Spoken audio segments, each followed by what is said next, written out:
ఒకవేళ ఈ వాక్యం వింటున్న నీ బ్రతుకులో నీవు అనుభవిస్తున్న సమస్య సముద్రం అంత విస్తారంగా ఉందా? నువ్వు అనుభవిస్తున్నటువంటి దుఃఖం సముద్రంలో ఉన్న నీళ్లు కొలవలేనట్లుగా, నీవు అనుభవిస్తున్న వేదన, మానసిక కృంగుదల, గుండెల్లో ఉన్న ఆవేదన ఎవరికి చెప్పుకోవాలో అర్థం కాక నీ హృదయమే ఒక దుఃఖ సముద్రంగా ఉందేమో.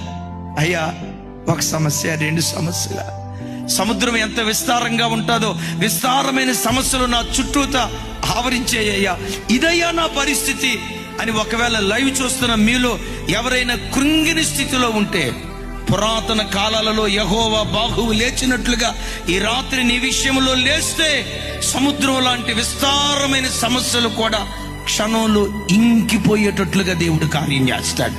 బయట సమాజం ఎదుట నవ్వుతూ కనపడుతున్నావేమో.